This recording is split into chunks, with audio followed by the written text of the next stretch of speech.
libro universitario. Ahorita vamos a tener una plática, unos diálogos con Álvaro Enrigue y pues nos gustaría mucho que se sumaran y que si no están acá, digamos, tampoco en cuerpo presente, como decimos, que nos estén escuchando, porque finalmente creo que de eso se trata también, dialogar. Los encuentros son para justamente unir voces, tejer pensamientos y compartir redes sobre todo, que es lo que hace la lectura, nos permite conectar, ¿no? Y bueno, pues estamos también dándole un saludo a quienes nos siguen a través de la transmisión y pues para no crear más preámbulo y también agradeciendo aquí a las y los presentes que nos están acompañando, bueno, quiero decirles que me gustaría presentar a Álvaro desde mi propia formación, que yo soy promotora de lectura, o es decir, que yo trabajo formando a los promotores de lectura, y en esa resignificación incluso del término promotor, quisiera desde ahí conversar cómo fue mi encuentro con Álvaro. Habrá que escindirte un poco, yo creo que con Álvaro escritor, porque a él lo conozco apenas el día de hoy, y de entrada lo vi llegar, y desde que lo vi llegar yo ya sentía que te conocía, ¿no? O sea, lo saludé y yo, ¡Álvaro! Y él ha de haber dicho, bueno, ¿esta mujer quién es, no? Justo es porque así somos los promotores de lectura. Es decir, que llevamos a esta apropiación del texto a tal punto, entendemos, nos implicamos en la historia y la tenemos que leer a unas profundidades diversas para después poder hacer la red con lectores y decirles, vengan, vamos a leer, hacer esta invitación o esta mediación. Y por eso, como los promotores de lectura también somos un poco parlanchines, decidí escribir un pequeño párrafo de cómo ha sido mi encuentro con la escritura de Álvaro. ¿Qué sería del encuentro con un escritor y sus obras si no hablamos del lector y, en mi caso, desde el promotor de lectura?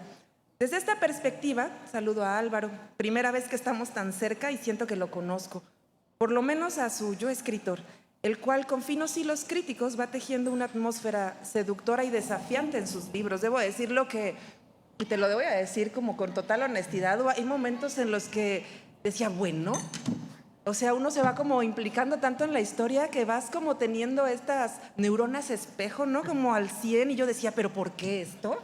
O sea, ¿y esto por qué no?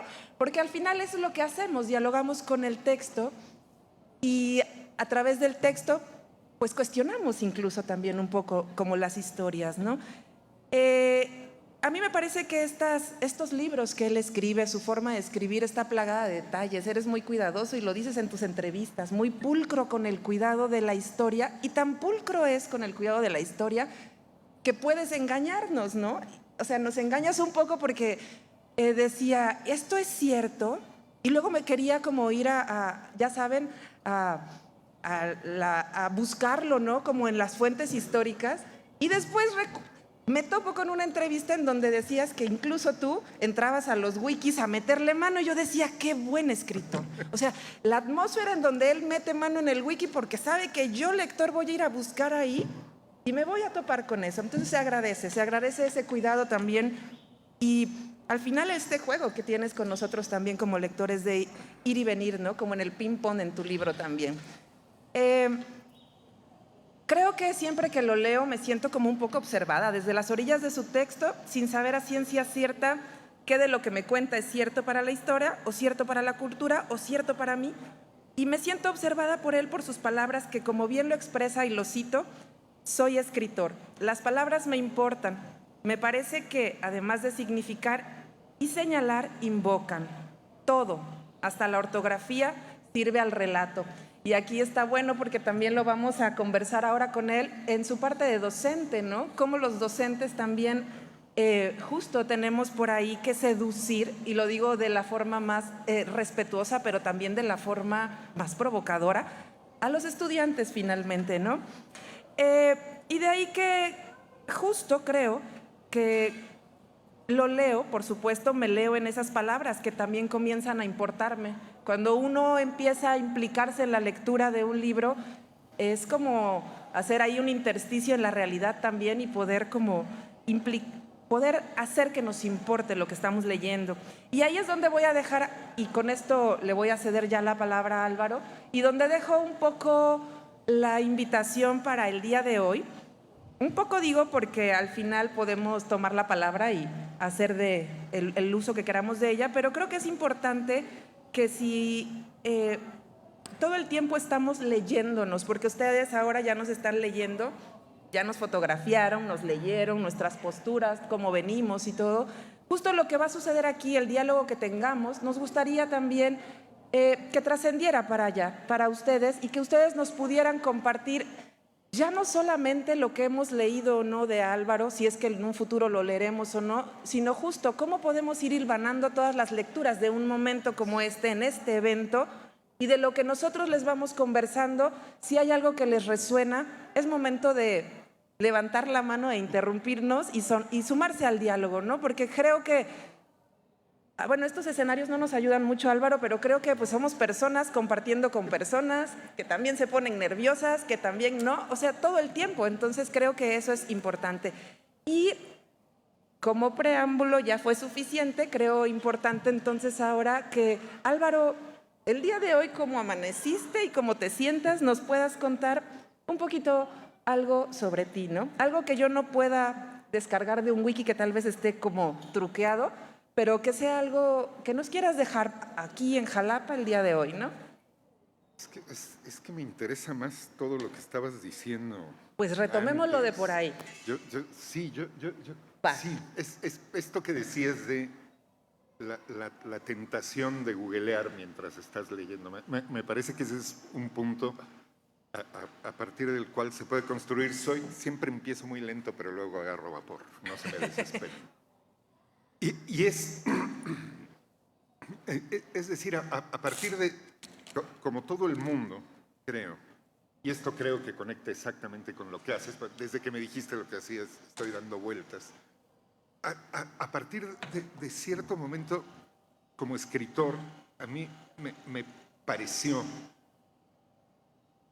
les digo que tardo en carburar, pero sí carburo, o tal vez por mi experiencia como lector y como estudiante y como joven que quería ser escritor y además, bueno, no agradecí, gracias a Alejandra y gracias a la Divina V y sobre todo a la Divina Jalapa, que me parece que el primer evento público que hice fue aquí en Jalapa, hace unos 5 millones de años había dinosaurios caminando por este parque. Pero esto es ya, ahí está el eco.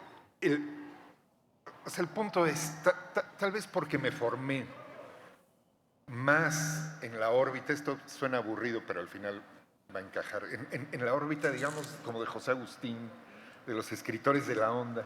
Me interesaba mucho más el rock and roll que el acto literario y demás. Tal vez por eso, o tal vez porque más que un escritor soy un profe y toda la vida he estado lidiando con el problema de esto que decías, cómo se convence a alguien que tiene una tele en su casa de que lee un libro, pero la tele es mucho mejor, ¿no? Del cine, hay mil cosas, o que parecen mejores cuando menos de entrada. Por supuesto que la lectura da otras cosas, pero de eso no me interesa hablar. Lo que me interesa es el gesto de leer. Muy pronto, o no muy pronto, tal vez a los 40 años, 39, que es el momento decisivo de la vida, los 39, o sea, a los 39 se murió Caravaggio, ¿no? A los 39, García Márquez le dijo a Mercedes, bueno, una novela más, y si fracaso ya me quedo con el periodismo, se va a llamar 100 años de soledad. Es decir, en ese momento, y porque me acababa de mudar a Nueva York, entonces estaba iba con una beca a trabajar en una biblioteca. Entonces, bueno, había todos estos estímulos alrededor.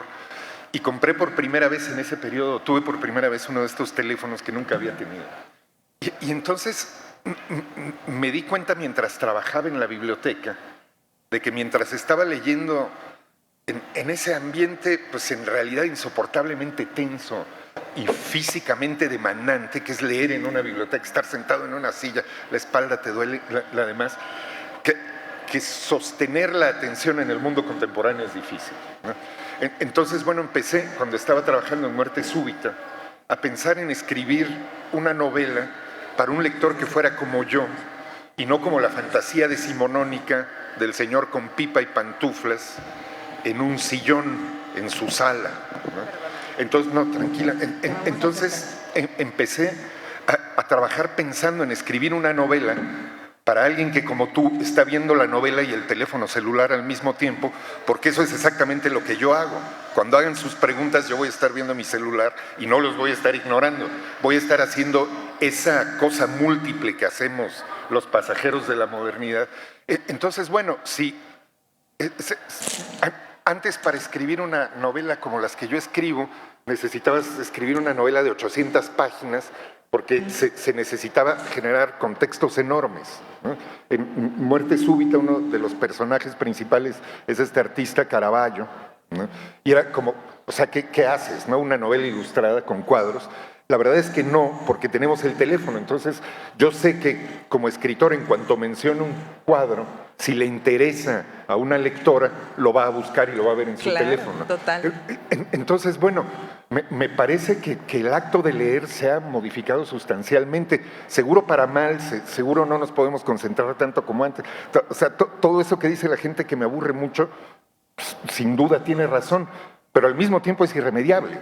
Bueno, el teléfono está en el bolsillo, no hay nada que hacer. Y si yo salgo sin mi teléfono, pues mis hijos me reclaman, o sea, no se puede ya. Antes salía a correr sin teléfono, por ejemplo. Ahorita ya no puedo ni siquiera hacer eso, porque si pasa algo, hay la neurosis de que no vamos a estar accesibles. Entonces, bueno, incorporar todas esas como gestos asociados al acto de lectura contemporáneo como es, ¿no?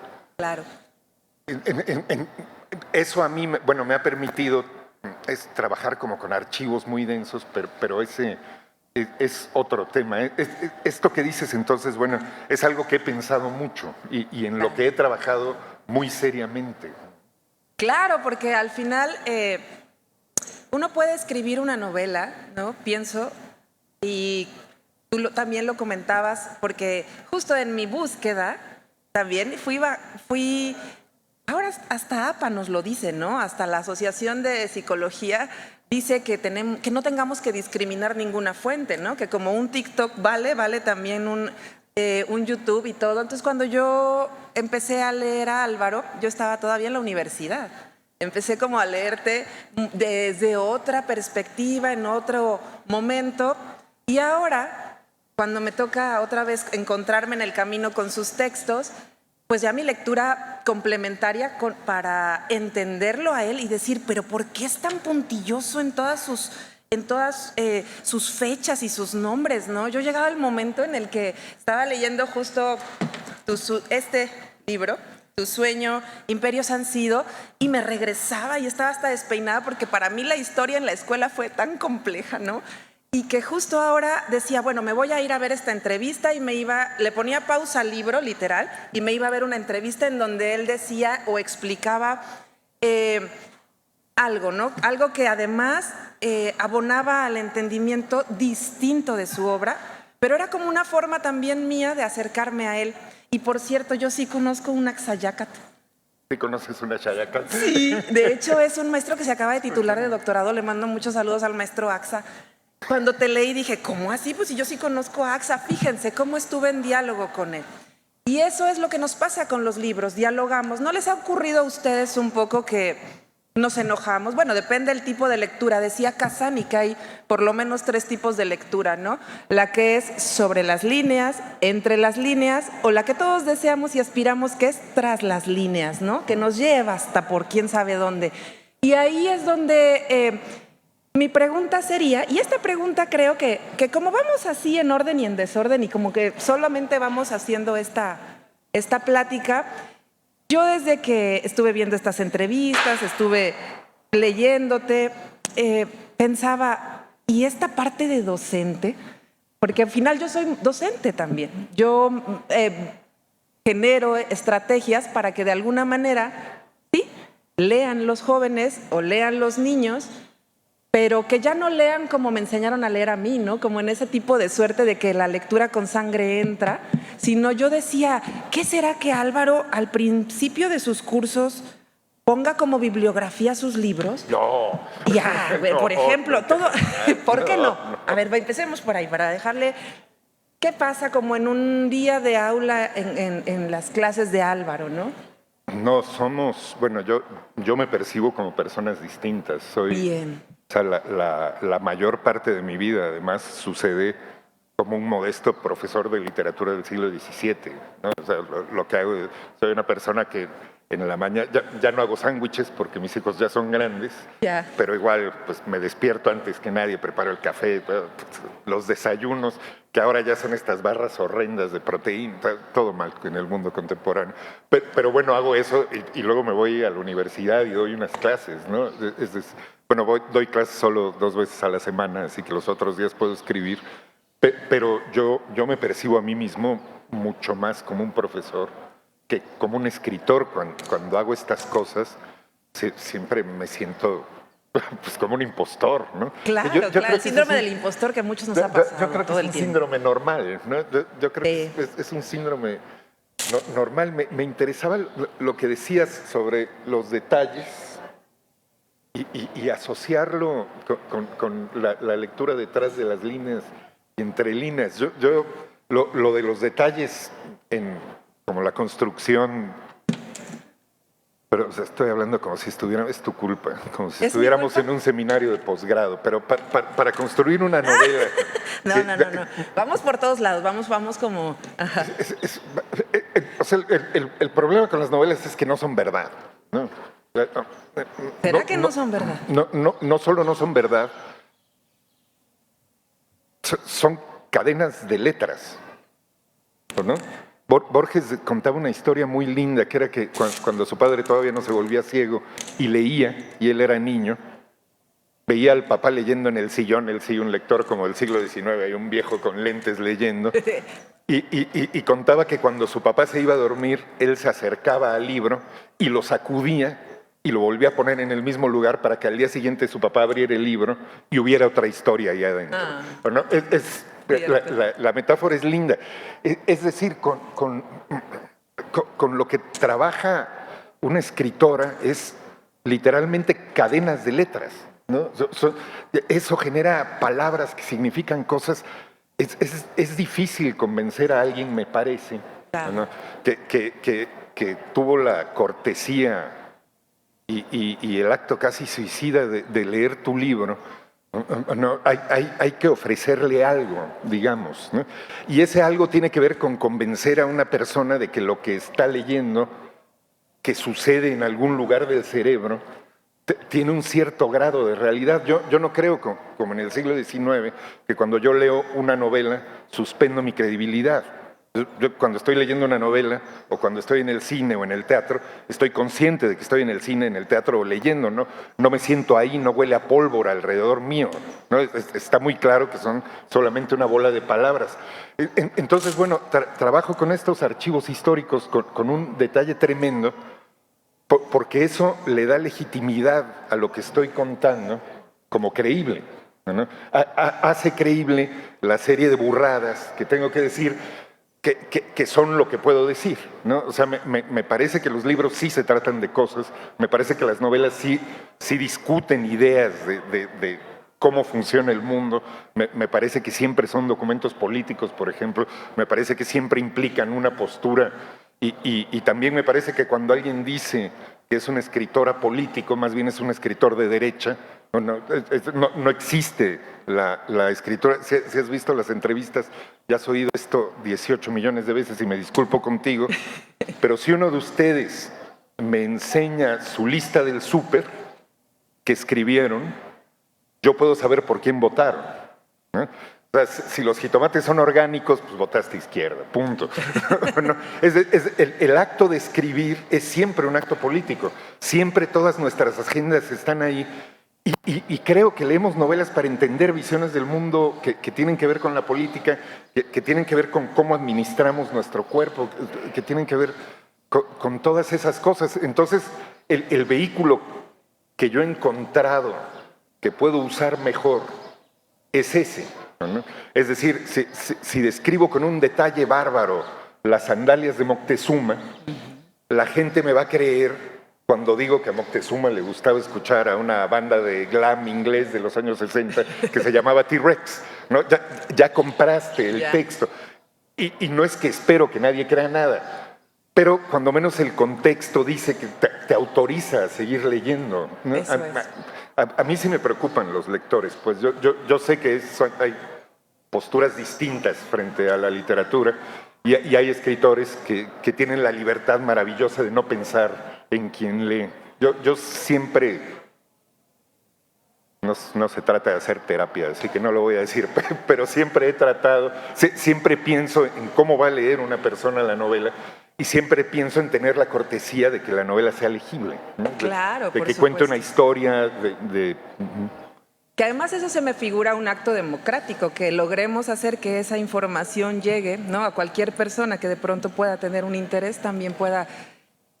Bueno, o sea, suena populistón, pero la verdad es que las novelas son de los lectores, no de los escritores. Es decir, lo que yo escribo es como un mapa, ¿no? Es una serie de palabras que dibujan más o menos un mapa de la historia y el verdadero creador es el lector, es la lectora la que crea la historia. Yo nada más despliego algo y bueno, hay, o sea, corroboraciones de eso hilarantes, que es que la gente lee cosas en mis libros que es como, yo nunca dije eso, Claro, no tiene nada que ver con lo que... Pero eso debe ser maravilloso, además. Pero bueno, el artista es la lectora, no el escritor. Insisto, suena populista, pero yo creo que sí es cierto. Bueno, pues como en ese sentido, y antes de darles la palabra, ojalá que alguien se anime, pues, desde esta misma conversación que tenemos desde los lectores, que justo somos los que le damos esta significación desde nuestros imaginarios también sociales y culturales, ¿no? A las obras con las que entramos en conversación. Bueno, si alguien quiere comentar algo, con gusto podríamos, ¿no? Cederle el uso del micrófono. Y si no es así, nosotros mientras seguimos conversando, porque en esto que decías de las personas... Es eso que decía, o sea, aquí estamos como en un templo. Entonces, más que pedirles, como decía Monsi, una preguntita por el amor de Dios, lo que tendríamos que hacer sería como sacrificar a alguien aquí, ¿no? Okay. O sea, estamos aquí arriba, nos falta la capa de plumas, los pedernales, o sea, sí. Es una ridícula. Perdón, no es una ridiculez, pero es que sí es un problema político. ¿Lo es? Es un problema grave la separación entre quienes producen lo que se lee y quienes leemos lo que se lee. Porque bueno, estos son los 15 minutos que me prometió Andy Warhol a mí, y luego usted los va a tener, y luego usted, y luego, pero durante el 99.9% de mi vida yo estoy de ese lado, ¿no? Es decir, mis estudiantes dicen que en lugar de clases doy sesiones de Alcohólicos Anónimos, porque es siempre un círculo, bueno, y siempre aterrizado, porque... Buscando más una horizontalidad. Bueno, soy profe del siglo XVII. Claro. ¿No? Lo cual quiere decir que mis estudiantes son unos gringos trasnochados que leen las 1600 páginas del Quijote en 4 meses en español del siglo XVII. Temprano, además. Sí. No está fácil. No. Entonces, si empezamos como me educaron a mí, ¿no? Que es el profesor sentado más o menos aquí donde yo estoy haciendo los sacrificios humanos, y como el pueblo... En altito también, el pueblo, altito, sí, ¿no? Alto, tiene que ser en alto, claro. Bueno, a ver, yo al final estoy muy agradecido y tuve una suerte loca, pero tomé una clase del Quijote cuando estaba en la universidad, sin idea de nada, por supuesto, como uno es cuando está en la universidad todavía, sin ninguna claridad, pero fue el momento que cambió mi vida. Tomé una clase del Quijote con Blecua, que es el que hizo la edición contemporánea del Quijote, ¿no? Yo no sabía quién era Blecua, no sabía absolutamente nada. De hecho, en esta cosa de no enseñar tus propios libros, Blecua nos enseñaba otra edición del Quijote que no era la suya, ¿no? En esta creo que modestia necesaria de quienes nos dedicamos a la educación. Pero la clase de Blecua era Blecua sentado en una tarima como esta, en un escritorio, leyendo de un cuaderno. Había que tener una gran vocación para, terminando la clase, irte a tu habitación a leer las 100 páginas del Quijote que tenías que leer para la siguiente semana, ¿no? Aún así, el libro cambió mi vida, un poco porque no lo terminé a tiempo, y lo terminé ya de vuelta en México, lo terminé en el metro, ¿no? Y fue un momento, el momento de la muerte del Quijote, el momento en el que regresan, ¿no? Y el Quijote viene enfermo, viene herido, viene arrepentido, viene jodido, perdón con los señores de la tele, pero viene fregado. Y Sancho le dice, cuando ven el pueblo, dice, bueno, aquí está el Quijote que vuelve derrotado, pero vencedor de sí mismo. Ahí yo creo que como todos los perdedores del mundo, ¿no? Conecté con ese libro así, ¡wow! Y lo leí como se leen los libros en realidad, de atrás para adelante, ¿no? Y al entender el final, entendí las 1600 páginas anteriores. Y bueno, me acuerdo que es una experiencia de lector, no de escritor. Al día siguiente de terminar el Quijote, había un partido de fútbol importante y lo íbamos a ver con amigos, iba yo con una novia.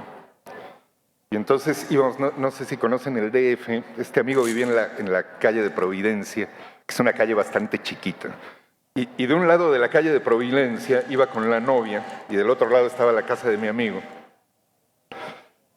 Y de un lado, en una acera, yo iba a ser periodista, iba a tener hijitos, los íbamos a bautizar, iba a haber una boda con vestido blanco, pues la clase media mexicana en todo su esplendor, ¿no? Y mientras íbamos cruzando la calle dije, no, o sea, no. Lo que terminé de leer anoche me cambió para siempre. No voy a hacer eso. Voy a vivir como pirata, voy a pagar el costo que tenga que pagar por vivir haciendo eso que acabo de hacer, que es leer como loco. Y a lo mejor escribir, en ese momento no tenía ni idea de cómo se empezaba a escribir, de qué se hacía, pero sobre todo era, yo voy a dedicar mi vida a esto y no a lo otro, voy a ser un lector. Y corté a la novia del otro lado de la acera. Fue así como, no, esto no va a funcionar, ¿no? Lo que tú esperas de mí no es lo que yo te voy a poder dar, perdón, ¿no? Pero esto, ¿no? Y ya ni, o sea, bueno, seguro vimos el partido de fútbol y seguro el noviazgo se extendió porque la vida es complicada. Pero fue un momento de decisión que tuvo que ver con el gesto de lectura y al final conecta con lo que decíamos al principio. Voy por el mundo faranduleando pues, durante los veranos, que es donde no doy clase como ahorita, de que soy escritor, Ya. pero en realidad lo que hago es dar clase del Quijote. Es decir, tratar de producir ese milagro que sucedió en mi cabeza un día en el Metro Valderas, mientras leía La muerte del Quijote, pues en un chavo, ¿no? En una chavita de Minnesota. Una vez en la vida eso sería suficiente. Y la verdad es que la mente humana es mucho más generosa de lo que esperamos, ¿no?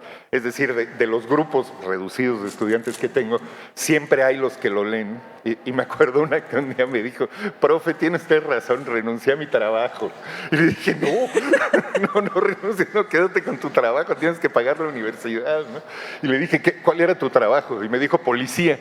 Y le dije, no, entonces, adelante. No, bien, renuncie, sigue leyendo el Quijote, ¿no?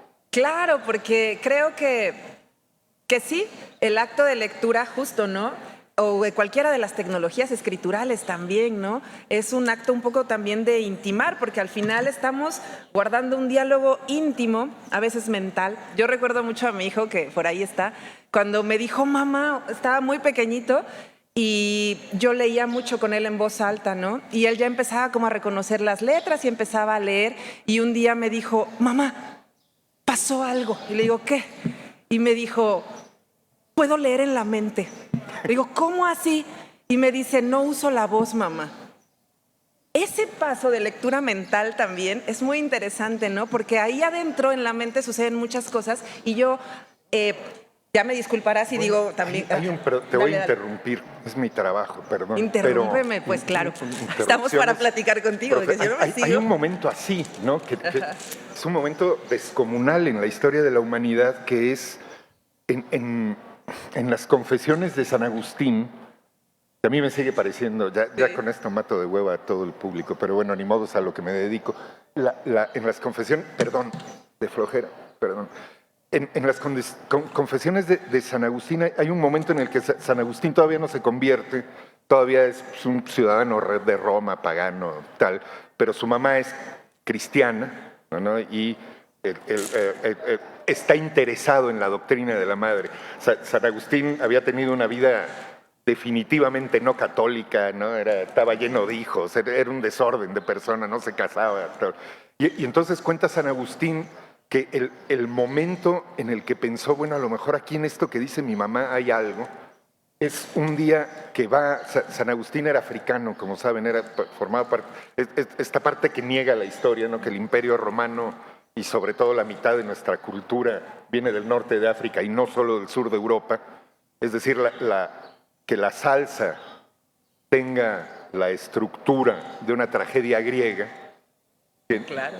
Sí, ¿no? El coro, la voz del héroe, el héroe que cae y el coro que le responde, y el coro es como la conciencia, se debe a que el viaje de la cultura grecorromana, por supuesto que sucede a través de España, en unos sillones flotantes en los que van señores en pantuflas con barbas leyendo libros sentados así, pero al mismo tiempo sucede por el norte de África a través de las migraciones, bueno, inmensas de africanos que llegaron a nuestro país en el siglo XV y XVI, pero esa es otra historia, ya me distraje.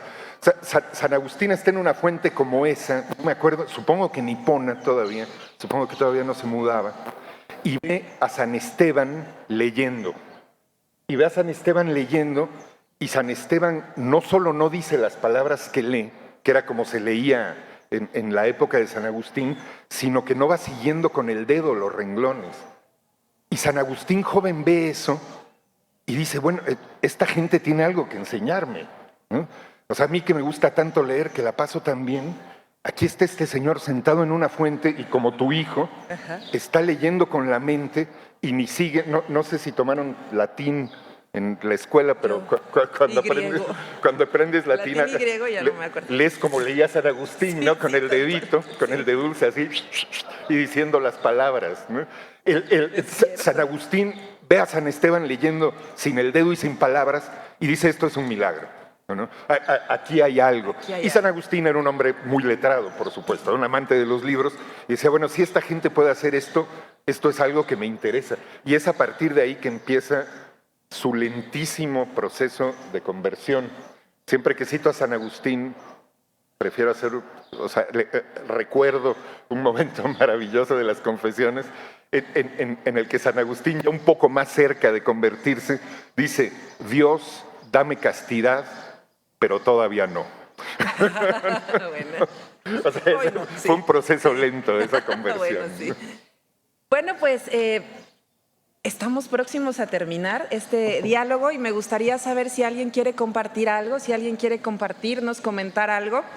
Un poco también como en este ejercicio de tratar de acercarnos, ¿no? a las palabras de otros y a las lecturas de otros, o a otras muchas lecturas. Entonces, no sé si alguien quisiera animarse a tomar la voz. Es increíble cómo los cuerpos empiezan, ¿no? a ponerse así. Ahí, mira. Ya, claro. Pero es el templo, no, créeme que no soy yo. O sea, yo vengo de desayunar unas gorditas con mi prima Mari. O sea. Permítame tantito, le vamos a acercar el micrófono, si me lo gracias. Sí. Bueno, ya que están todos sanagustianos, dije sí, en el púlpito, ¿no? Entonces, de repente, cuestionar al sacerdote es complicado, ¿no? Cuestiónelo. Ay, así. Pero retomando un poquito de lo mucho que han dicho ustedes, el acto de escribir como un acto político, ¿no? Que además requiere un acto de rebeldía, como también lo dijeron ustedes. En estos escenarios actuales en donde la lectura y la escritura han pasado a formar parte del método tradicional, en donde para todos nosotros leer y escribir es tan cotidiano, ¿qué tanto se puede hablar precisamente de que sea un acto político? Si ya es tan normal o hablamos de un acto político solamente cuando hablamos de literatura. Bueno, tú tienes mucho más que decir de eso que yo. Bueno, yo creo que aquí también hay que empezar, mientras se anima Álvaro, a distinguir también, ¿no? ¿Qué es ser político? A un poco distinguirlo o separarlo de los partidos políticos, ¿no? Porque en ese sentido… Exacto. Sí, bueno, es que vivimos es lo que creo también. Vivimos… La política está como en todo. O sea, ya sé que soy profe de esas cosas y entonces siempre estoy tirando el balón hacia demasiado temprano en la historia, porque es donde me muevo con comodidad. No Freire, sino Santo Tomás, ¿no? Pero es que soy profe de eso es lo que leo. Ayer alguien me preguntaba aquí en la feria, ¿qué estás leyendo? Y le decía, no quiero saber. Me vas a matar. Pero vivimos en la polis, ¿no? Es decir, vivimos sí, irremediablemente las cosas que nos suman son gestos políticos. Es esta cosa del templo, por ejemplo, ¿no? Es decir, se produce, el sistema produce, digamos, ¿no? la heteronormatividad, lo que tú quieras, produce una distancia entre la gente que debería de estar en realidad estableciendo un diálogo, y eso es un gesto político que habla del lugar de la universidad en una ciudad, ¿no? La universidad que sigue percibiéndose a sí misma como un castillo al que se accede, ¿no? Y que solamente algunas personas privilegiadas tienen la fortuna de participar de ella. Es al mismo tiempo la universidad pública, ¿no? Que yo creo que una de las cosas que hemos hecho mejor en México es el tema de la educación universitaria pública. Es realmente... No sabemos lo que tenemos con el sistema de universidades públicas de México. Realmente no valoramos lo que tenemos. Pero todo esto, cada uno de nuestros gestos está conectado con una forma de ejercer el poder, ¿no? Y, digamos, desde el lado oscuro, pero desde el lado luminoso también, de generar redes entre todos nosotros que nos permiten sobrevivir, por supuesto como familia, por supuesto como comunidad, pero pues también como especie, ¿no? Entonces, la lectura forma parte de eso. Ahora, yo no sé, pues alguien que sepa de neurología o de biología nos tendría que decir en qué momento empieza eso, ¿no? Para nosotros, la idea de ser humano está necesariamente relacionada con la idea de leer en general, en nuestras vidas, digamos en el cotidiano. Entendemos perfectamente que no todo el mundo puede leer, no todo el mundo tiene los privilegios que tenemos, todo eso está claro. Pero hay un momento en la historia en el que empezamos a leer y la invención del acto de escribir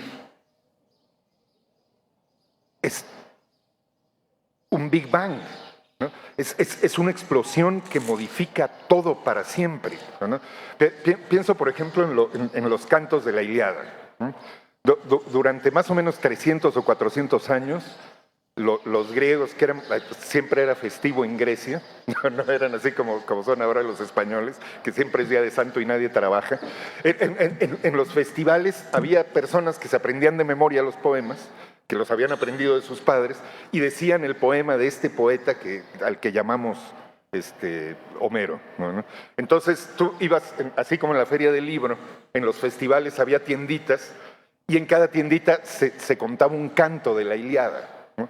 Entonces el poeta se paraba ahí y decía el canto y la gente aplaudía y todo el mundo decía, bueno, eso es lo que somos, ¿no? Esa es nuestra identidad, somos los que le ganamos a los troyanos, somos los hijos de Helena, somos los que hicimos, recordar que la palabra griego se inventó hace 15 minutos, ¿no? Entonces hay un momento, hay un momento, ¿no?, en el que alguien descubre el alfabeto o aprende el alfabeto que llega desde donde está Persia ahora y empieza a escribir en griego y los poemas se quedan fijos para siempre.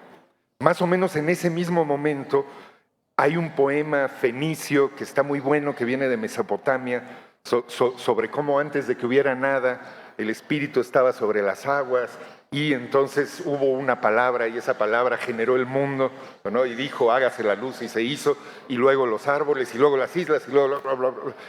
Todos esos poemas se empiezan a escribir más o menos al mismo tiempo en un lugar muy chico del mundo, ¿no? Es decir, en el culito del Mediterráneo, ¿no? Así un lugarcito ahí, más o menos entre Libia, Grecia, Túnez, ¿no?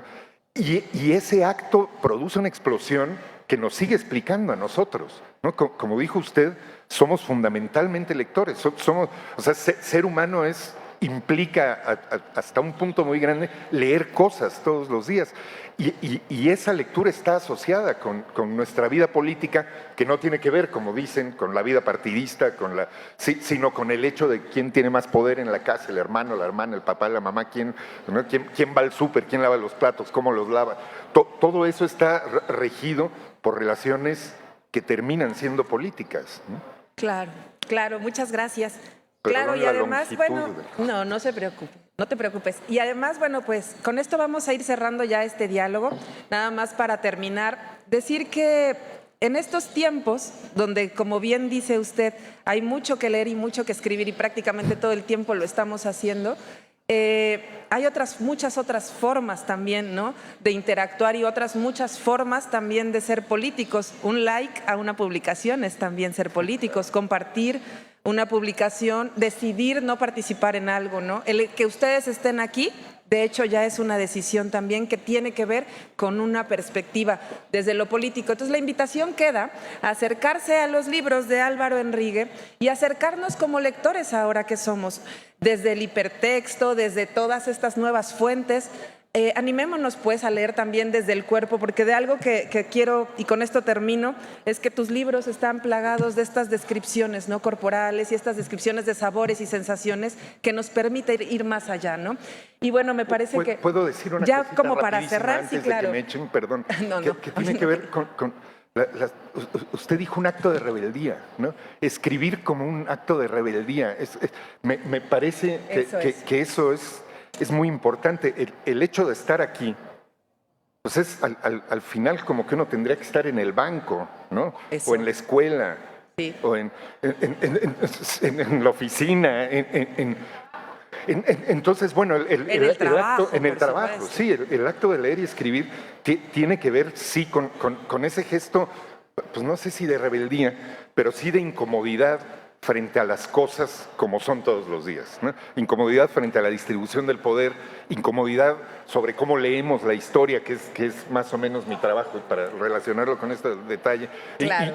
incomodidad de dónde nos dicen que venimos y de dónde pienso yo, lector, que venimos en realidad. Entonces sí, tiene usted razón en ese sentido, ¿no? Estamos aquí, George Bataille decía que el acto de leer y escribir tiene que ver con gastar, ¿no? Durante todo el año estamos ahí como la hormiguita trabajando, pero, pues no sé, la semana en que nos vamos a la playa nos llevamos un cerro de libros y nos gastamos todo lo que... O sea, tiene que ver hay algo también de carnaval en el acto de leer, ¿no? Todos ustedes se me van a ya saben dónde, que yo me voy a sentar a leer, ¿no? O yo me voy a sentar a escribir, y que las hormiguitas sigan trabajando mientras nosotros estamos haciendo esto que nos constituye como humanos de una manera más profunda que nuestro trabajo. Pero eso lo digo yo porque es de lo que vivo, ¿no? O sea, no, estoy llevando agua a mi molino, perdón. Ya. No, pues muchísimas gracias por estar acá, y en esta misma nuevas narrativas transmedias que habitamos, pues creo que estamos en la posibilidad de poder escribir también, ¿no? Si a veces la oralidad, dicen que estamos perdiendo la oralidad ahora, la oralidad vernácula, bueno, justo pues escribirle a él, acercarnos, ¿no? De cualquier otra forma, no quedarnos con esto que se empieza a generar a partir de este diálogo, sino transmitirlo. No estamos perdiendo nada, no estamos entendiendo cómo nos comunicamos ahora, que es normal también.